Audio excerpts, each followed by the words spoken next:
श्रीमद् भागवत एकादश स्कंद में तीसरा अध्याय में यदुकुल का सार के बारे में कथा कहूंगा। आप इसको ध्यानपूर्वक सुने और इस चैनल को लाइक एंड सब्सक्राइब जरूर करें। कथा सुनिए। राजा परीक्षित ने पूछा, भगवान, जब महाभागवत उद्धव जी बद्रीवन को चले गए तब भूत भावन भगवान श्री कृष्ण ने द्वारिका में क्या लीला की, क्या लीला रची? प्रभु, यदुवंश शिरोमणि भगवान श्री कृष्ण ने अपने कुल के ब्रह्मा शापग्रस्त होने पर सबके नेत्रादि इंद्रियों के परम प्रिय अपने दिव्य श्री विग्रह की लीला का स्मरण कैसे किया? भगवान, जब स्त्रियों के नेत्र उनके श्री विग्रह में लग जाते थे तब वे उन्हें वहां से हटाने में असमर्थ हो जाती थी। जब संत पुरुष उनकी रूप माधुरी का वर्णन सुनते थे तब वह श्री विग्रह कानों के रास्ते प्रवेश करके उनके चित्त में गड़ सा जाता था, वहां से ही हटना नहीं जानता। उसकी शोभा कवियों की काव्य रचना में अनुराग का रंग भर देती है और उनका सम्मान बढ़ा देती है। इसके संबंध में तो कहना ही क्या है। महाभारत युद्ध के समय जब वे हमारे दादा अर्जुन के रथ पर बैठे हुए थे, उस समय जिन योद्धाओं ने उससे देखते देखते शरीर त्याग दिया, उन्हें सारूप्य मुक्ति मिल गई। उन्होंने अपना ऐसा अद्भुत श्री विग्रह किया। श्री विग्रह किस प्रकार अंतर्ध्यान किया? श्री सुखदेव जी कहते हैं, परीक्षित, जब भगवान श्री कृष्ण ने देखा कि आकाश, पृथ्वी और अंतरिक्ष में बड़े बड़े उत्पात अशकुन हो रहे हैं, तब उन्होंने सुधर्मा सभा में उपस्थित सभी यदुवंशियों से यह बात कही, श्रेष्ठ यदुवंशियों, यह देखो, द्वारका में बड़े बड़े भयंकर उत्पात होने लगे हैं। ये साक्षात यमराज की ध्वजा के समान हमारे महान अनिष्ट के सूचक हैं। अब हमें यहाँ घड़ी दो घड़ी भी नहीं ठहरना चाहिए। स्त्रियां, बच्चे और बुढ़े यहां से को द्वार क्षेत्र में चले जाएं और हम लोग प्रवाह क्षेत्र में चलें। आप सब जानते हैं कि वहां सरस्वती पश्चिम की ओर बहकर समुद्र में जा मिली है।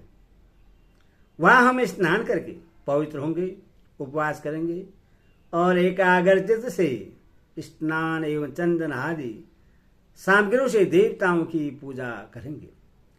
वहां स्वस्ति वाचन के बाद हम लोग गौ, भूमि, सोना, वस्त्र आदि, घोड़े, रथ और घर आदि के द्वारा महात्मा ब्राह्मणों का सत्कार करेंगे।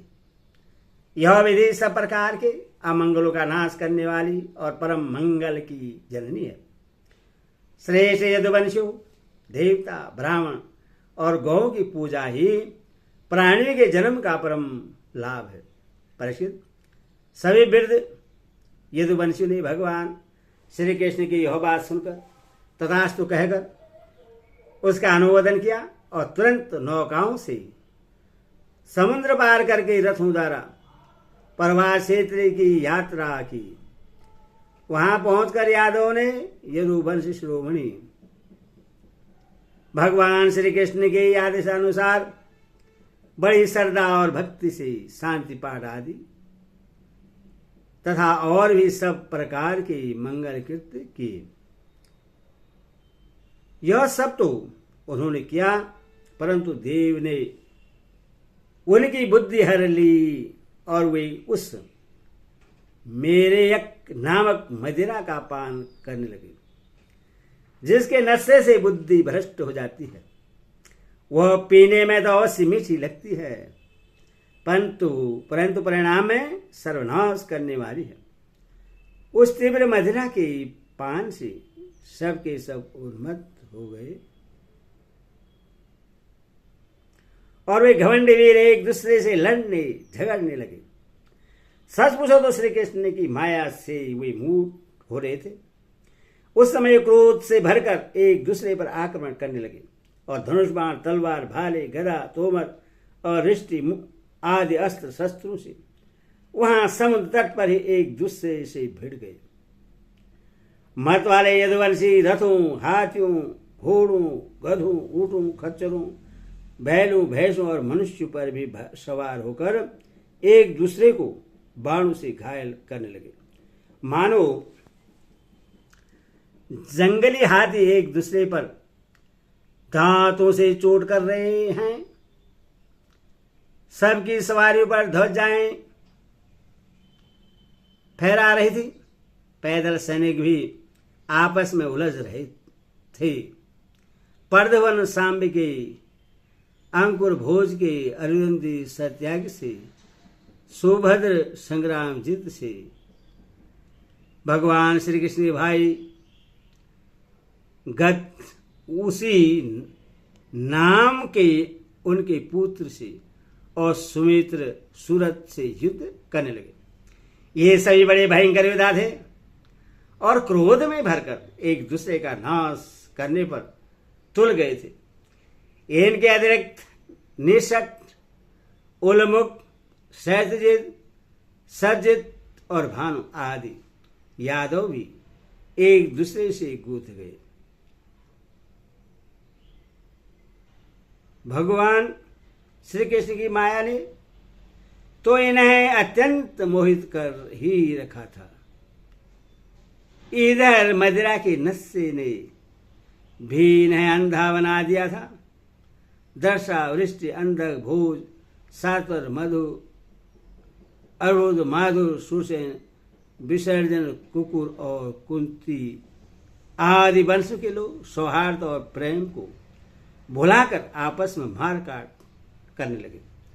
मूढ़ता बस पुत्र पिता का, भाई भाई का, भांजा मामा का, नाती नाना का, मित्र मित्र का, सुहृदय सुहृदय का, चाचा भतीजे का तथा एक गोत्र वाले आपस में एक दूसरे का खून करने लगे। अंत में जब उनके सब बाण समाप्त हो गए, धनुष टूट गए, शस्त्रास्त्र नष्ट भ्रष्ट हो गए, तब उन्होंने अपने हाथों से समुद्र तट पर लगी हुई एरिका नाम की घास उखाड़नी शुरू की। यह वही घास थी जो ऋषियों के शाप के कारण उत्पन्न हुए लोहमय मुसल के चूर से पैदा हुई थी। हे राजन, उनके हाथों में आते ही वह घास वज्र के समान कठोर मुद्गरों के रूप में परिणत हो गई।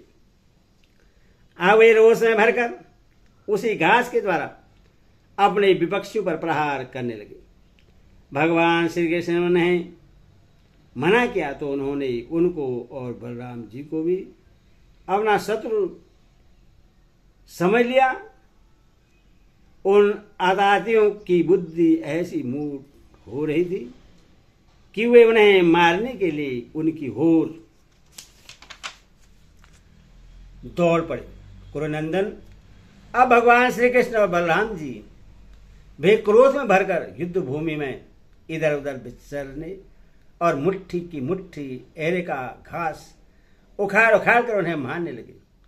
एरिका घास की मुट्ठी ही मुदगर के समान चोट करती थी। जैसे बांसों की रगड़ से उत्पन्न होकर दवानल बांसों को भी भस्म कर दिया है, वैसे ही ब्रह्मा सांप से ग्रस्त और भगवान श्री कृष्ण की माया से मोहित यदुवंशियों के ईर्ष्यामूलक क्रोध ने उनका ध्वस्त कर दिया।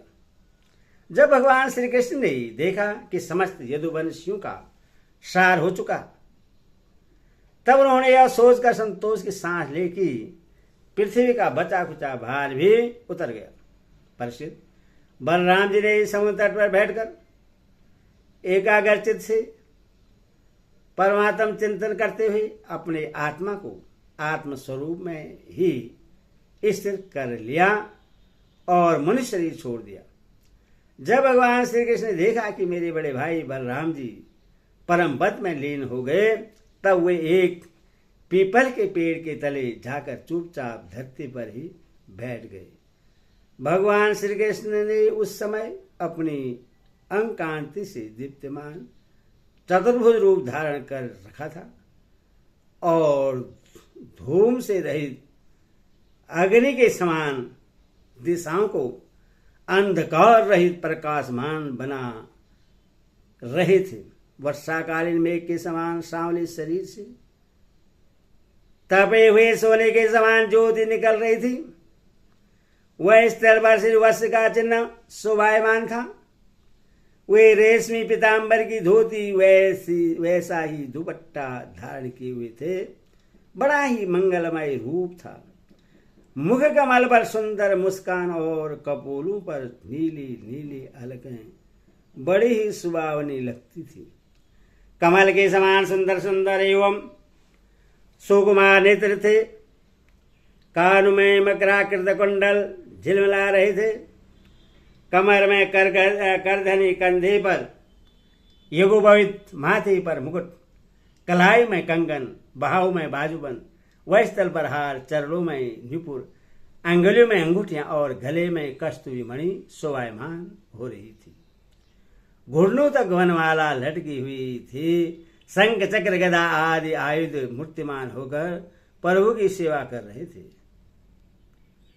उस समय भगवान अपनी दाहिनी जांघ पर बाईं चरण रख कर बैठे हुए थे। लाल लाल तलवा रक्त कमल के समान चमक रहा था। प्रसिद्ध जरा नाम का एक बहेलिया था। उसने मुसल के बचे हुए टुकड़े से अपने बाण की घासी बना ली थी। उससे दूर से भगवान का लाल लाल तलवा हिरण के मुख के समान जान पड़ा। उसने उससे सचमुच हिरण समझकर अपने उसी बाण से बीत दिया। जब वह पास आया तब उसने देखा कि अरे ये तो चतुर्भुज पुरुष हैं। अब तो वह अपराध कर चुका था, इसलिए डर के मारे कांपने लगा और दैत्य दलन भगवान श्री कृष्ण के चरणों पर सिर रखकर धरती पर गिर पड़ा।